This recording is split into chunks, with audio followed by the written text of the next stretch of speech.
Oh my God, what am I doing? Hi, welcome to Just Thinking Out Loud. My name is Desi-Rae. I thought that this interview needed a bit of a primer because I didn't expect it to be put on Just Thinking Out Loud. So I'm talking to someone named Jabesi, at least that's his screen name, and he is an entrepreneur who lives in South Africa.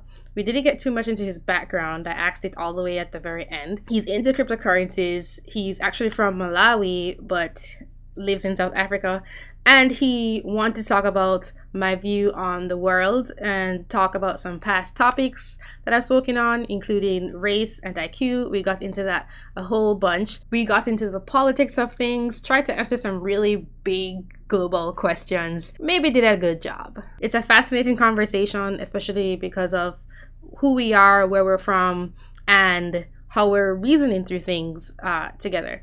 So I just wanted to kind of tell you guys what it was about before actually showing the interview.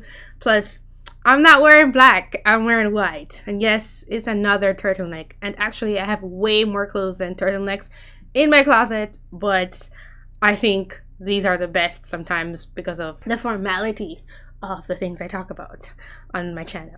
So enjoy. How did you decided to just be like, today I'm going to wake up and just start posting posts, kind of a sensitive videos? Well, my first entrance onto YouTube was actually through my art, not political or anything. I started a channel. It's called Desi-Rae Arts. It's still up, but I haven't posted there for like 2 years, and I'm just planning to hopefully pick things up again, not necessarily with the channel, but with my art.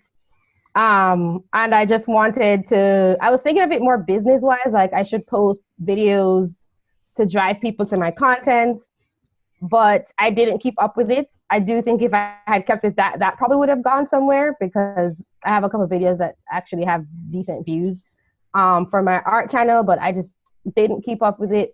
And then I was also just feeling frustrated by the social environment in the United States, because it's really strange when you're from a different country, that being Jamaica, and then you fall into a whole different society's idea of relating with the world, and especially what's taboo or not taboo to talk about.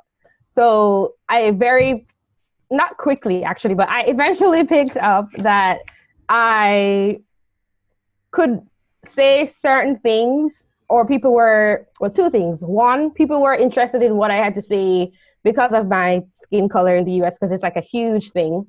I should also point out that it wasn't like that at the beginning, because I came to the US in 2010 and people didn't really care as much as they do now about, the political, racial stuff in the US until I would say 2014, when they had some Black Lives Matter stuff coming up. Like that's when that conversation started picking up into the divisiveness that you see today. So even though I haven't even been in the States that long, like I didn't grow up in the States, I saw that shift that happened, which in some ways gives me hope that it can go back down again, but also is a sign of how easy it is for divisions to form in a society when things are relatively okay for a while. So that was the first thing. And then the second thing was that people were surprised if I didn't have a certain opinion, because I was just automatically supposed to be supportive of something like Black Lives Matter, for example. Right. So those two things, I guess, made me feel as if I couldn't say how I really think, or what my actual honest opinions are on a situation. And that made me feel really boxed in, which I think as a creative person, I think like a creative person, like I'm very open-minded, even though I'm also analytical. I hate that feeling. So yes. It was sort of a response to that social pressure. That's why I started the political channel, but I first came on YouTube for my art stuff. What a shift, eh? Yeah. Adaptation, I suppose. So that's good. So, I mean, what was happening within your kind of your private life that made you think like, okay, when did you experience that? Was it in conversations with your friends or? I would say it was in conversations with people around me. So at the time, I should first state that I went to a super liberal college. So people are very left leaning. So a lot of the acquaintances I had were of that mindset. I mean, I don't think these people will ever watch my content. So I remember I was talking to one person. I went to like a party in the city, and she was saying something about how she was Italian, or her family was Italian, even though I would just consider her American. And she was saying that they in the past were the immigrants that were being treated really badly. And I remember she felt so strongly about it, and she was talking to me as if like people don't really say it, but you can tell when they're talking to you because they feel comfortable and like they think you think what they think. You should agree I can't remember. Yeah. I can't remember what my response was, but I think I argued it a little bit. I don't really remember. And I don't think we ever really talked about it ever again. I mean, she wasn't really my friend. She was like a friend of a friend. And that's one thing. And then another thing was someone who was related to one of my friends was talking about Trump, like in a kind of like a really derogatory way. And I was like, oh, I don't think he's that bad. And she got very, very upset at me. And it's like we couldn't even have the conversation because it was such a contentious topic. Like it was difficult to even talk about. So I would say those were probably, another one was I had a friend who she was attending, I think she was like an activist. I think she went to some Black Lives Matter stuff. She wasn't Black, even though I also have Black friends who also were supportive of that. But this particular one, she hated like the administration so much and what was happening in the country. I just felt like I couldn't talk to her because she was so passionate about it. I was like, I eventually did talk to her, but now we don't really talk anymore, and I think it had to do with that. But like, she was so passionate about it, I felt like I couldn't say anything. You know, it was like the force of your hatred for this thing that you're doing out of what you think is compassion makes it so that I feel like I can't even say my real feelings around you because I hear how you talk about other people. So it's little incidents like that, and then of course you could see on social media as well, and the social atmosphere changed. I think now people are actually more comfortable stating their opinions, but around that time you never knew who was who, like what side they were on. So it was like a little bit more awkward than it needed to be, because when a certain topic came up, if you just like turned on the TV and you turn on the news, just don't talk about it because it's just not worth a possible like argument. Yeah, it's so the reason I avoid the whole political stuff is just because of, for me, I feel like you have, I mean, people have the brainwash is just too deep. I mean, the hardest problem that I see right now is just that people cannot think for themselves anymore. The narrative is controlled by the media, and everybody has some kind of a position already. So, and they believe that they're already right. And I wonder if you get any backlash from doing what you do. Not from people I truly care about, so doesn't matter. That's a good answer. Yeah. But have you ever experienced attacks or anything like that? Because I heard in the US, the US is quite notorious with that kind of stuff. No, but that's probably because I'm just not big enough. I have had people like, no, I think most of the responses I get are pretty thoughtful. Even sometimes when people don't agree with me, they're thoughtful. I have had like bad YouTube comments, but like YouTube comments are anonymous, so I don't feel like they're, the best example of how people would actually respond to you to your face. So I would say most of the feedback I get is like super thoughtful, even the like angry ones. And I think it's just because I'm not super well known, and maybe a little bit of my personality too, because I try to not like bash people I don't agree with as well. So what is your initial position at the world right now? Like, how would you, if somebody was watching this interview 100 years from now, how would you explain the current landscape of the world to them in a way that they understand briefly? Briefly, the briefly makes it hard, but that's a very good question. I would say that humans are social creatures, we're social beings, and we have prejudices. And those prejudices generally fall along tribal lines.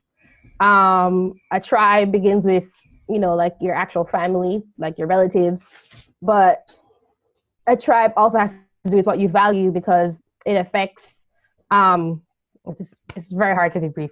It affects the kind of society you live in. So people can form tribal alliances along different things, like literal familial ties or also values. I think for a lot of people, their familial ties and their values match up. So you can say that because I'm from Jamaica, I'm probably going to think like another Jamaican, like about certain things. Although within groups, you also have values diverge. And there's a lot of global movement in the world today. And also there has been the shifts in the past of oppressive power structures, say like colonization and slavery, or in the US you could call it like segregation. And I'm sure there's similar things in other countries, but along different lines.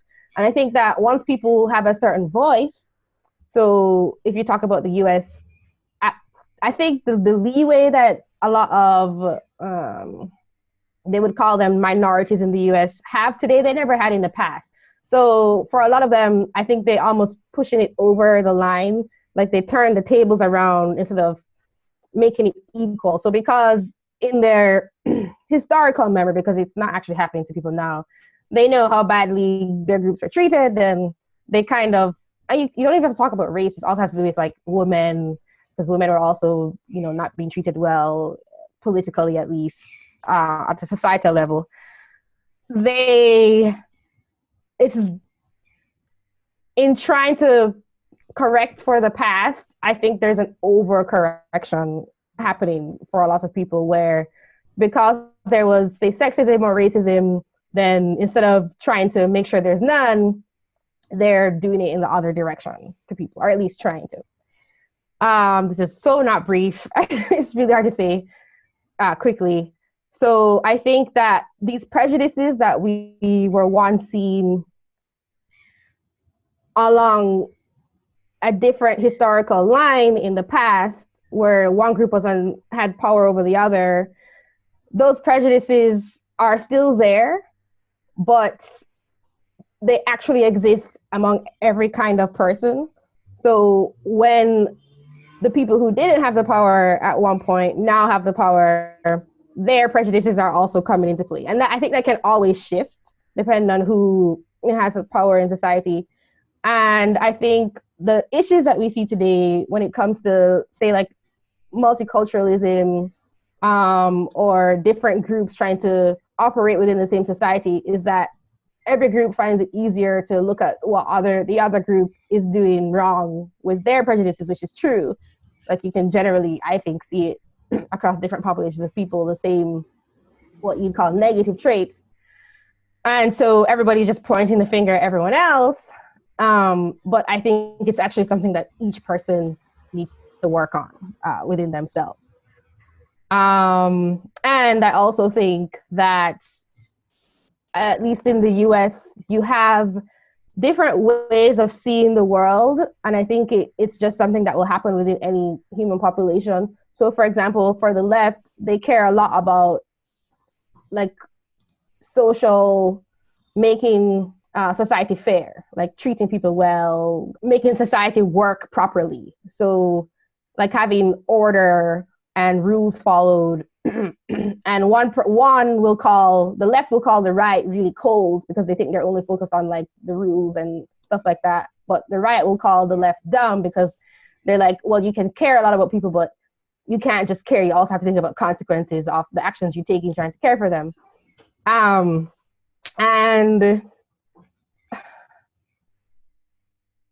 I think we haven't found a way to tie those things, those two aspects of society together, and everybody's just pointing fingers.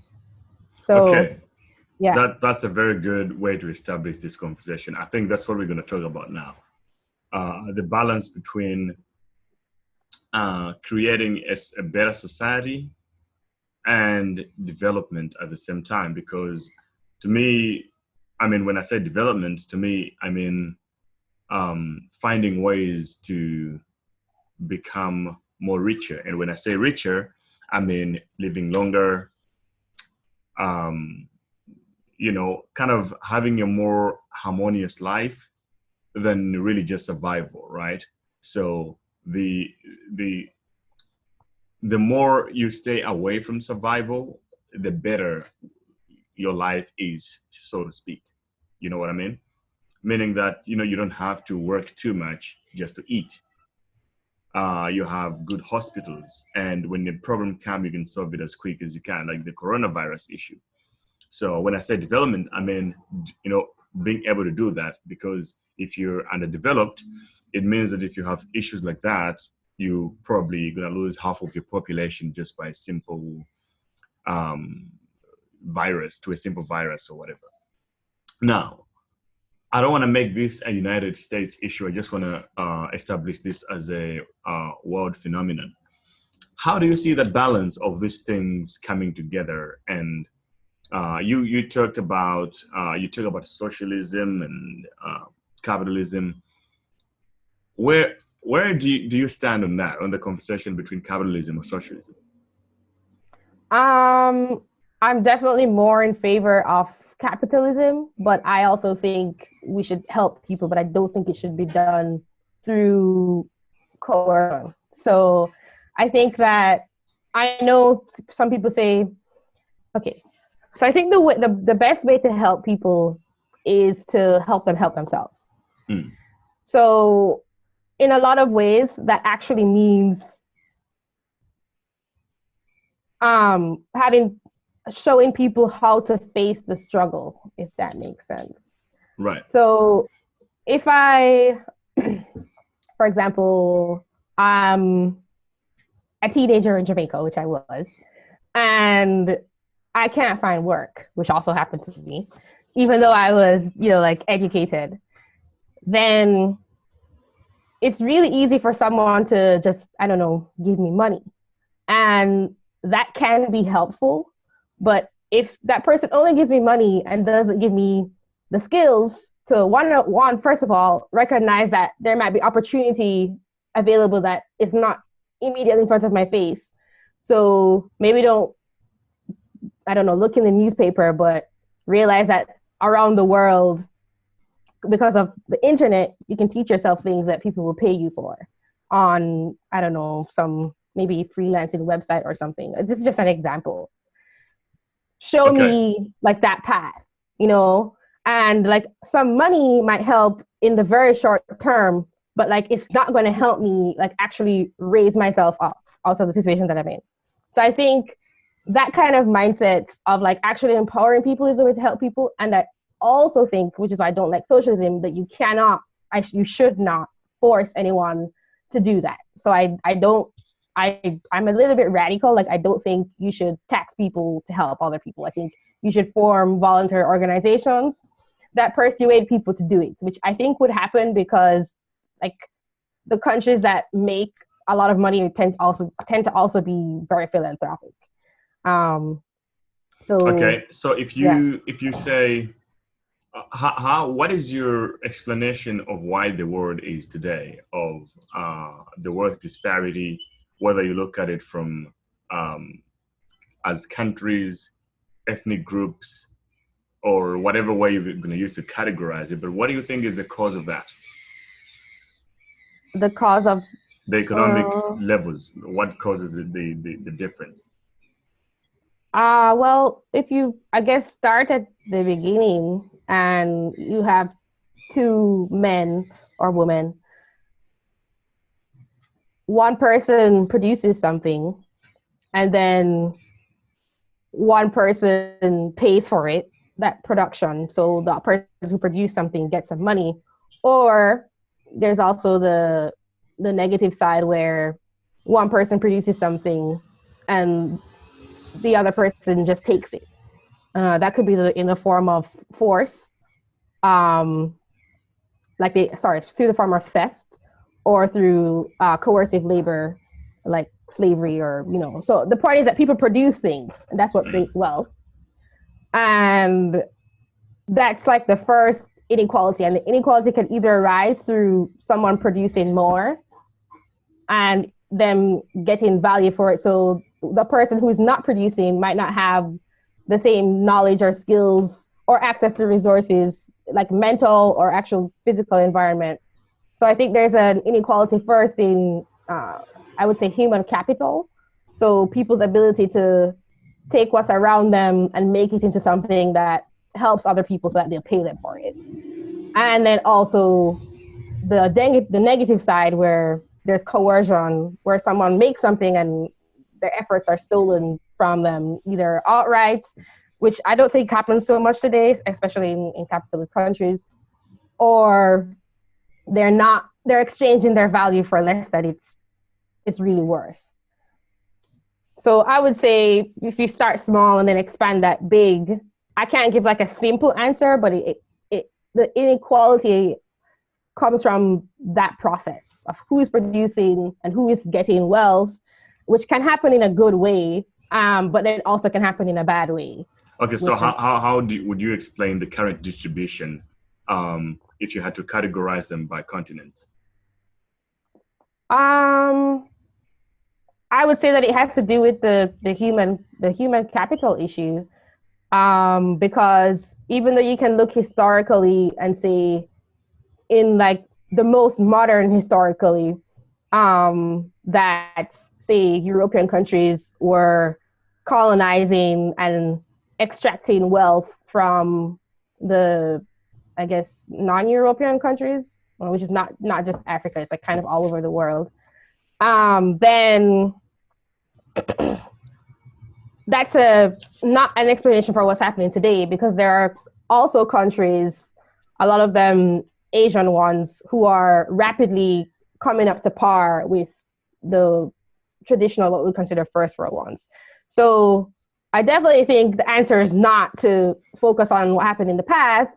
Also, because if you look at a lot of European countries, they were at one point, like people just think of, say, like for England, for example, like England that then conquered other peoples itself was once conquered by other people. So I don't think it makes sense to look at the past and say like, oh, this is really unfair because you have the opportunity today to create wealth. So I would say, as an explanation for how it is,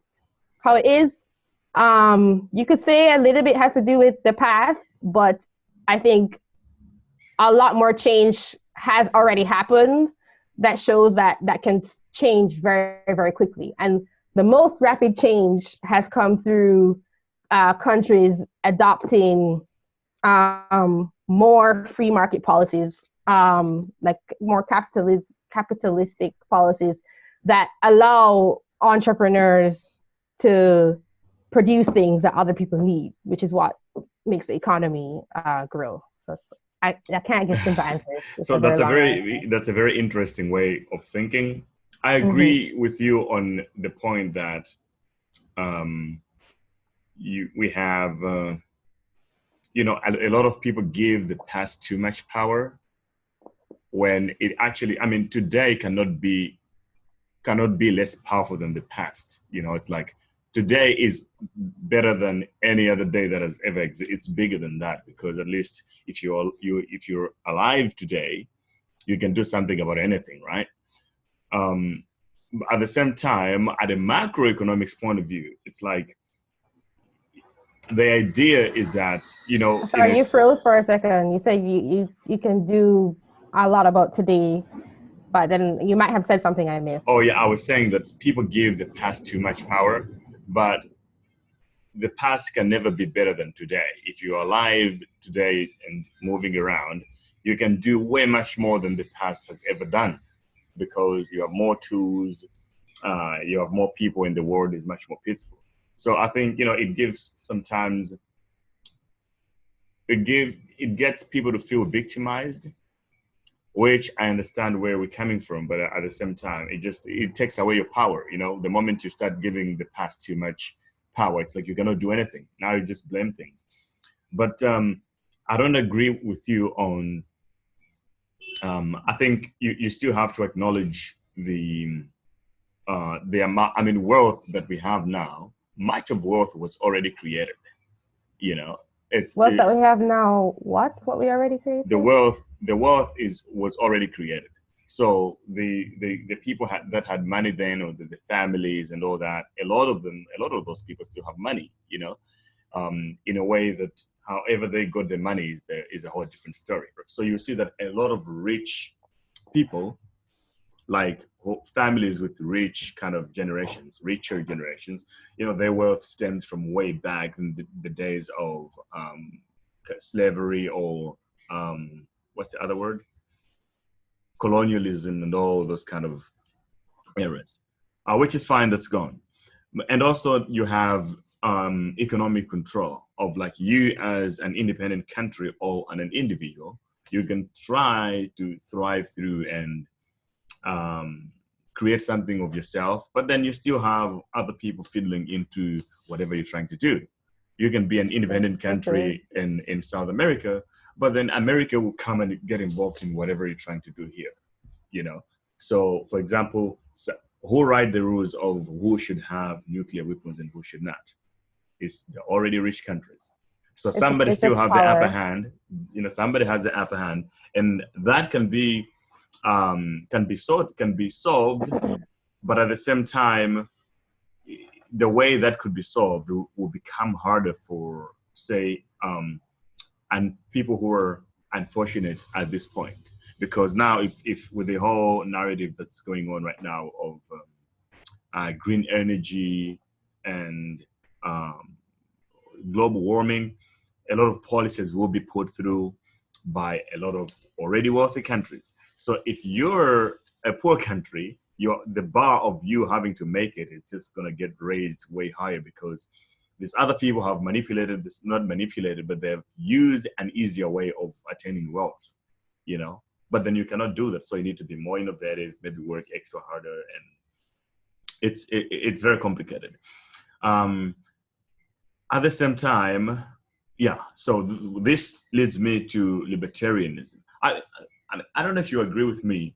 I think the problem that probably humanity has right now, we have gone through the whole bad. The problem that who has? Sorry?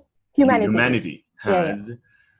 Right now has to do with governance, because the world is becoming smaller and smaller. We're becoming more connected, and that we identify. You see that the coronavirus issue is probably one of the best indicators for that, right? Everybody knows that what affects someone else in China could affect them too. So do you think we have an evolved system do you think the system that we have right now will be able to resolve the issues that we're having? Or there will have to be another war somewhere, things to break and then regenerate? Because from the governance perspective, I don't think that I think things have become more complicated than the system that we had. From the monetary systems, and the technology has caused a lot of disruptions to the point that you don't even know. I mean, a lot of laws are inapplicable in some things, and you don't even know how to implement certain laws and certain things. Now you have people being illegally arrested simply because you're applying certain laws that does not apply to certain things. And you had law that was binding from a jurisdictional point of view. But then when people are doing, say, trading, when people are trading between countries, now you have a very complicated way of having to deal with that, because you had the American law, but they're doing business with someone from Vietnam or China or wherever, right? So do you think the current governance structure that we have, because to me, that is what I'm blaming. If I had to blame something of today, I would blame that we have a failed governance system. What do you think about that? I think that I'm not sure how to answer the question, but I'm going to try. Because, when you say humanity and governance, there are different governments around the world, and countries operate differently. So it's hard to say to make a broad statement about governance because there's so many different kinds of governments. Well, when I say that, I mean, there's a lot of similarities because almost each and every country, almost not all of them, almost each and every country has to vote, right? It's kind of the power, democracy part of the people idea, which that is on paper, but technically that's not how the world works. And all these things can be gamified. And there is this asymmetry in which in a democracy, when you vote for someone, right, the people are more powerful than the person in power. That's how it's supposed to look. But the way it works is that once you attain power, you become more powerful than the people, to the point that they cannot even get rid of you if they want to sometimes. Yeah. So to me, that when I say governance, I'm talking about those kind of structures that have been designed. And you can see that there's almost always confusion and conflict in a lot of countries because things aren't just working. There's too much corruption and there's not enough transparency. There's kind of a few people really controlling what's going on. Okay. Thanks for clarifying. And let me try and go back again to if the governance is the issue and what kind of government. I think that you have to come from principles. So again, I'm not sure how to answer the question, but whatever will be the solution, it has to not come from a bad place. And so that's why I think I don't actually know if it will solve the issues, but I think maybe if the inherent structure of governance has integrity and is good, like you can say that this what I'm doing in the governance of people is a benefit to those people, but not harming anyone else, then only good things can come from that. Versus if you're trying to solve a problem and you're like, oh, we're going to enact this law, even though it's clearly not ethical because we're going for this good solution.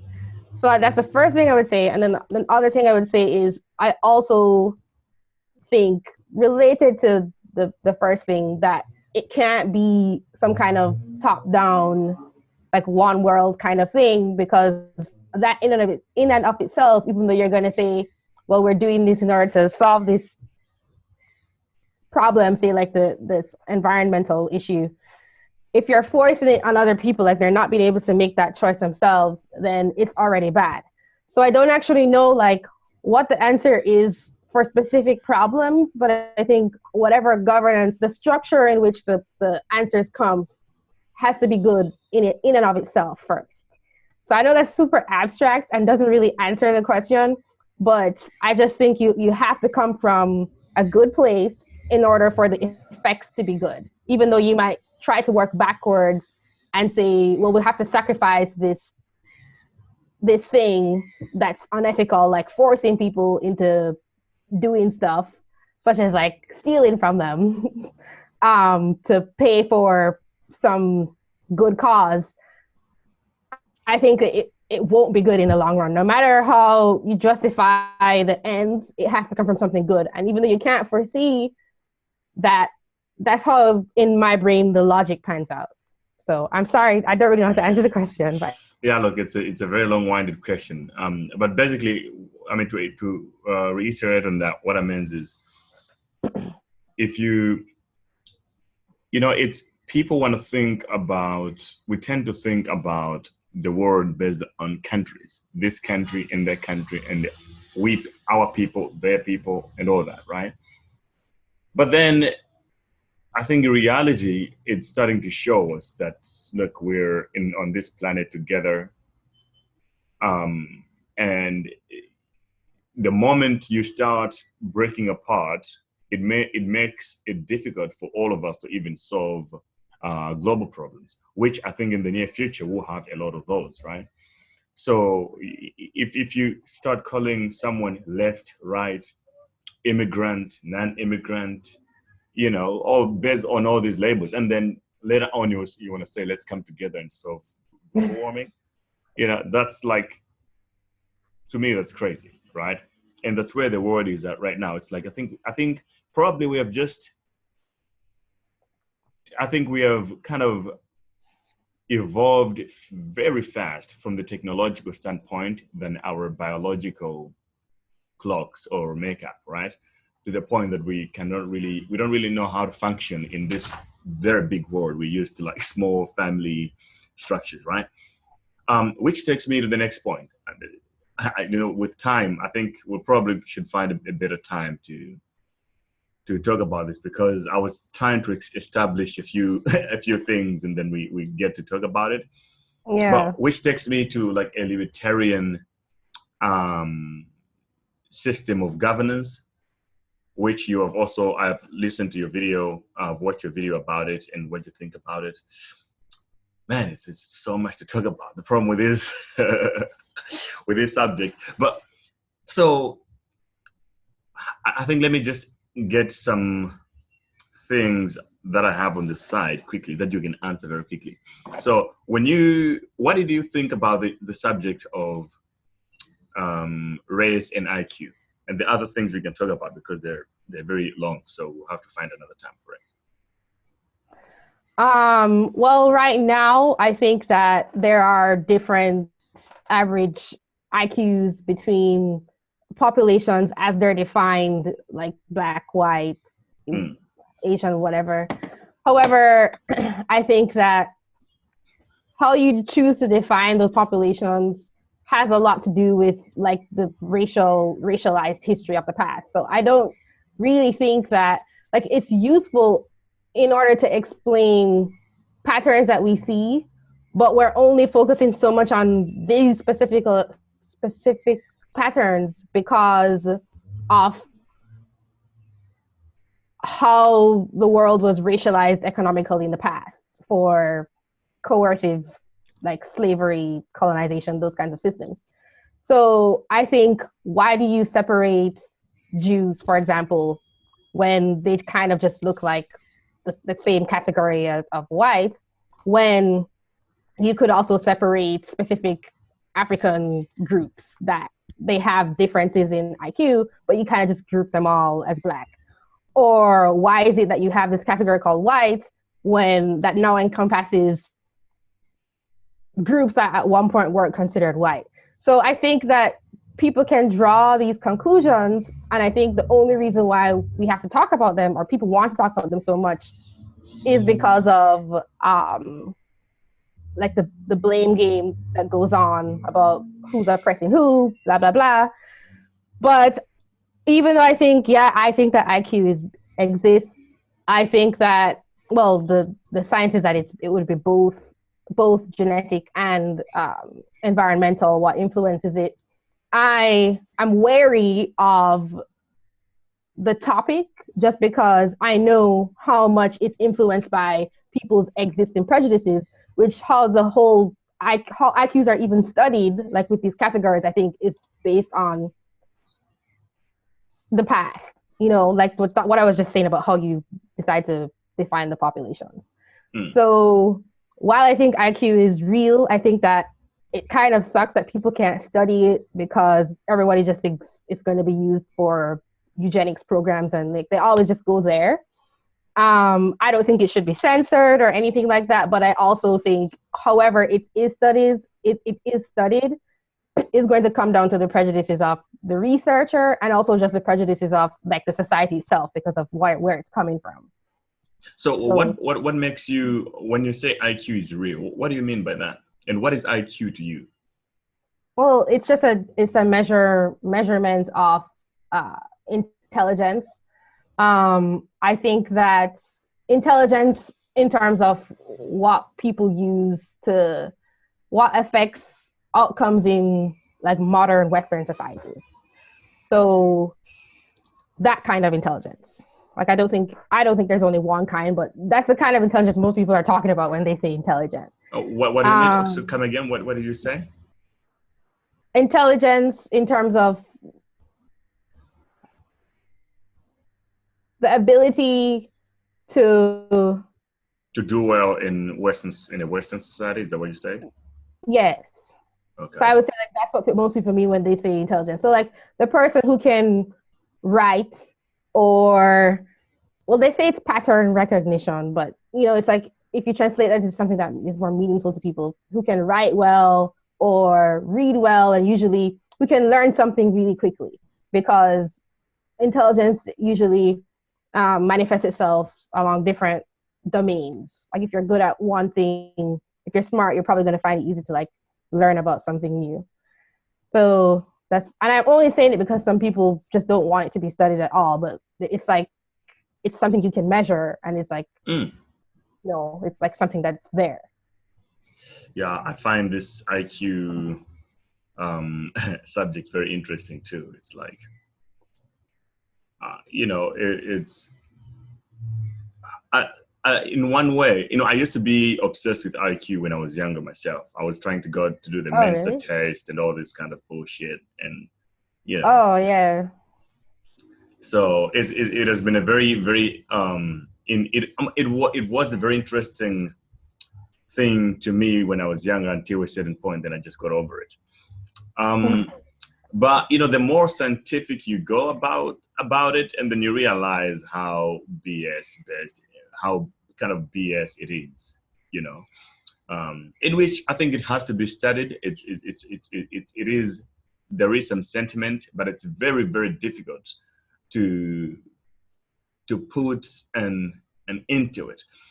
I like your definition of like I think measuring prosperity in the Western world, for example, could means that you have high IQ based on the current scales, right?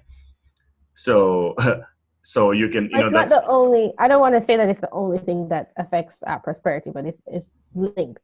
But it's not the only thing. okay. Like It's you not don't necessarily have to be smart to like have money. Like it's just more likely.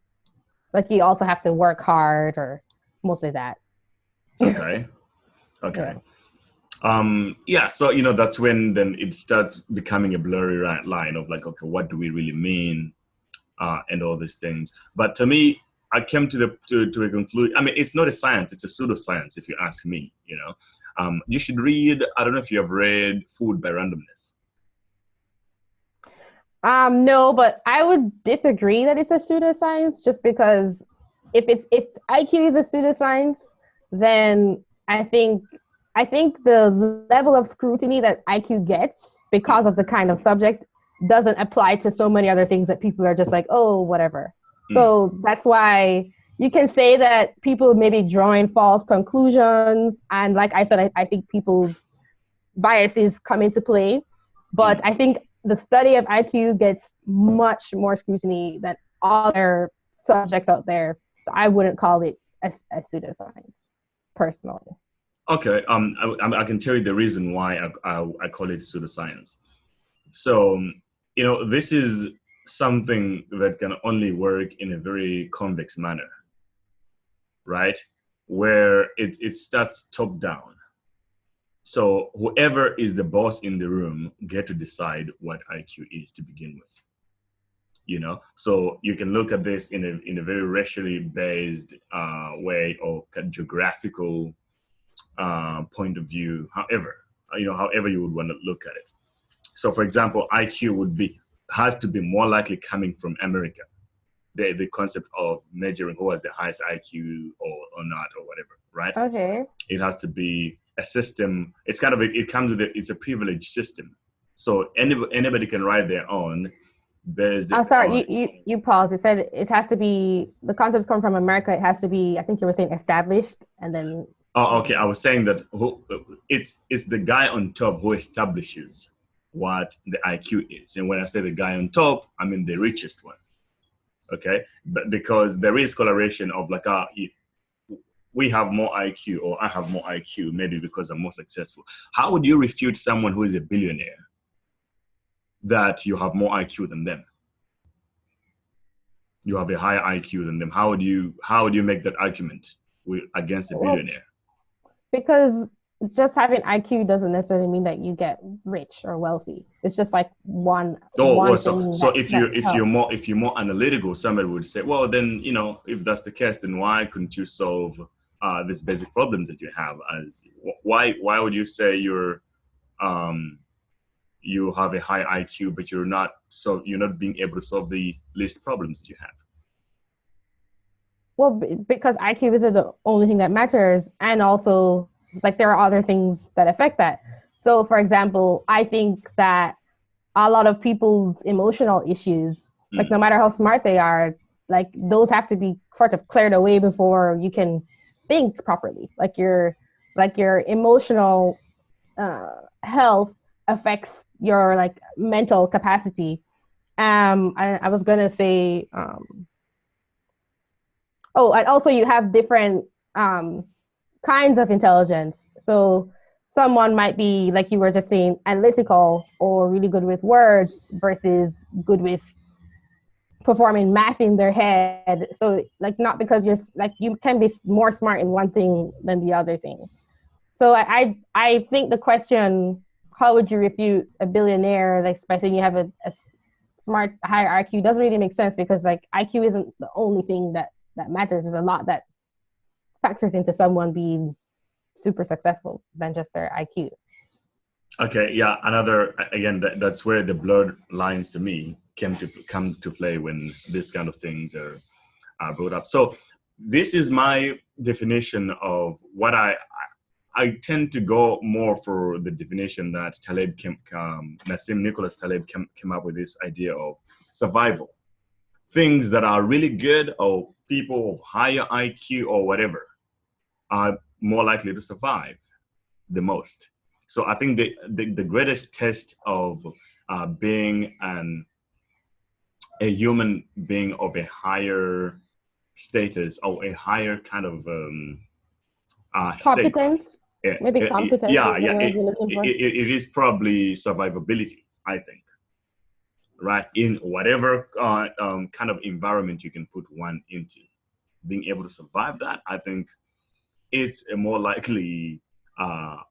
If we had to look at IQ, we should probably want to look into that. What survives the most? Because that's to nature, that's really what matters the most. Yeah, that makes sense. Like everything you just said makes sense, but I don't think that means that IQ isn't a real science. Like I think what you're saying definitely makes sense, and maybe what you're trying to say is that the value that people put on IQ is like it doesn't necessarily have to be, the value only exists because of what I said at the beginning about Western society.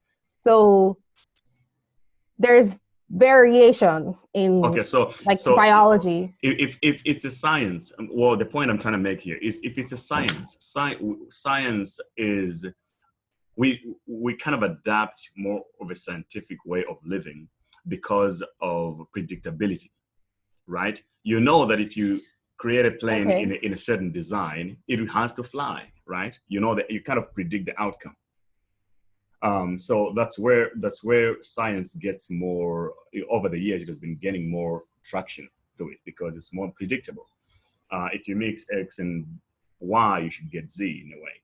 Now, if I had to give you results of 20 students that took an IQ test and tell you to predict how they're going to do within their life, across their life, would you be able to do that? How they would end up? Would anyone be able to do that? I think there are studies that have done it, but they're very few because it's such a taboo topic. I can't remember now because I haven't really looked into this topic for like a year, maybe a year and a half, because I, like you, kind of, I guess, got over it. But I think that there are studies that show that it's one of the best predictors. The prediction was really low. It was like like 0.6 or something, like from 0 to 1.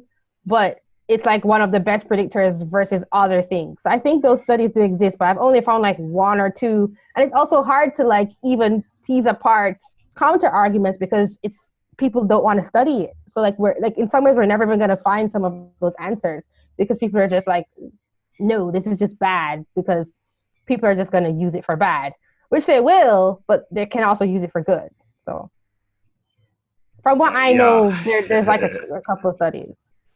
Yeah. I mean, I have to go, but it's interesting how this. What's funny to me when I watch the videos about people talk about IQ, and then it's funny because it also removes people from a micro version of Yeah. themselves, and then it becomes a macro conversation to the point that, okay, if you really want to measure your IQ against someone else next to you or something.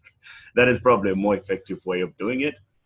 But it's I mean, the lack of predictability to me undervalues the idea of being able to measure someone's IQ, like by far. I mean, people are even different from when they're born to when they're kind of middle age and to when they grow up. They go through different phases. And I don't think I don't think I've ever read of any study that really addressed this problem well of predictability. Like, how do you predict someone to end up in different environments? You mean you're thinking about like being deterministic? Is that what you're saying? How people will? Yeah, I'm totally against that. It's like even if people can, I just think like humans, we're inherently like creative beings. So I don't think you can say what someone will necessarily do and also because so much of our thinking as humans shifts over time. Like it's very often that people study something and then they later realize, oh, this changed. In sciences, they're like laws, like physical laws, but especially when it comes to social things, I don't know. I think that people can change a lot. So how I'm do not you, into the deterministic. How would you think that an IQ test designed in America would apply in Malaysia as well? Because this subject also has a lot to do with a level of what's the right word to use? It has a level of kind of being able in a certain economic level, if you know what I'm saying. Yeah, but I would use the word ethnocentrism, where people try to like study other people based on their own culture, but they've tried to account for that. It's like they try to move all the cultural context from the test to just focus on like abstract pattern recognition stuff. Okay, so abstract. How did they come up with that abstract, with the abstract pattern that they choose?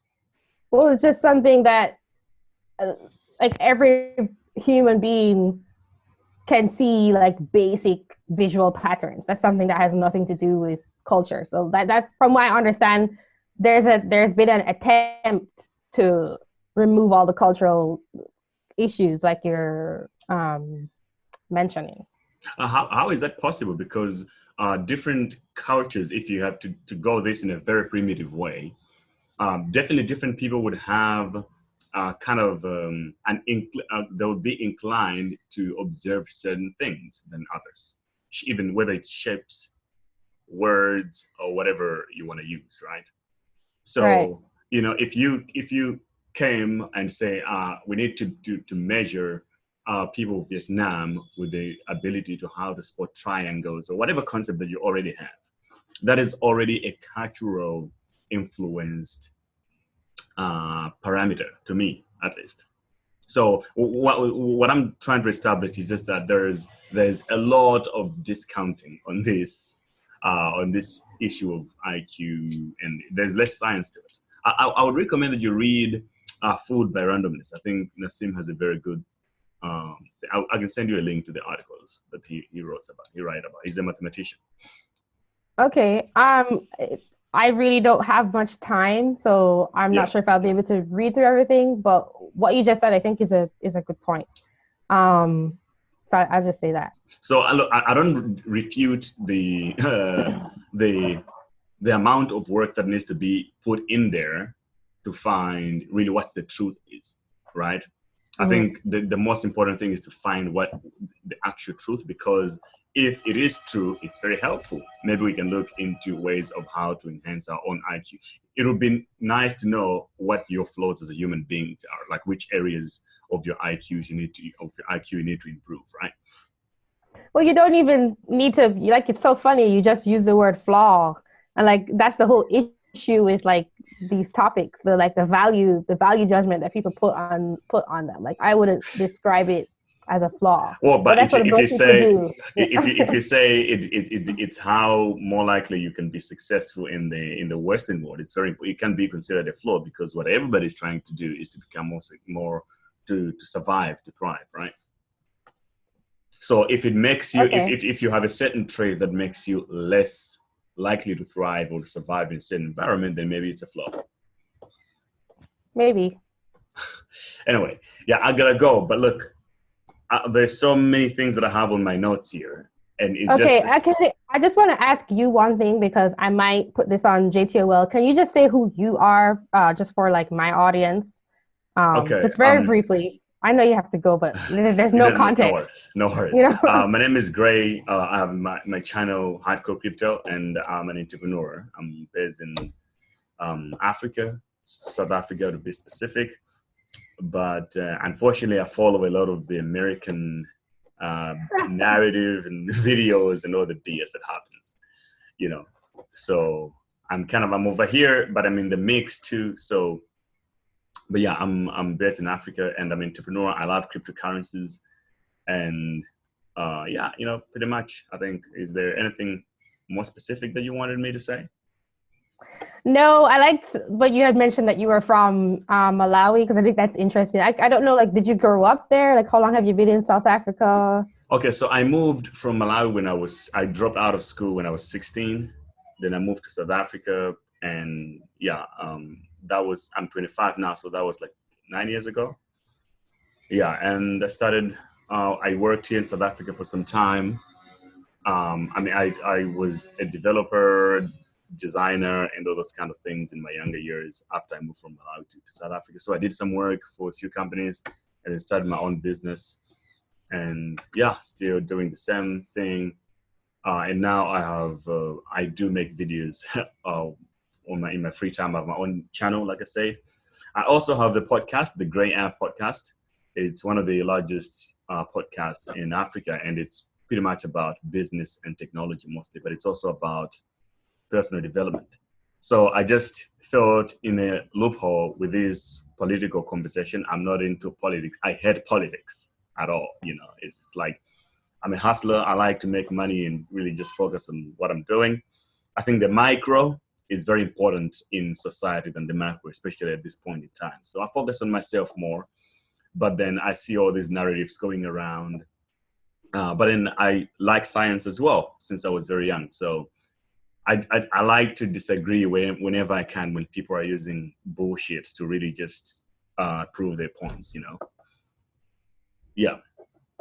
Okay, that's great. No, that's good. I'm probably gonna maybe do an intro and stuff.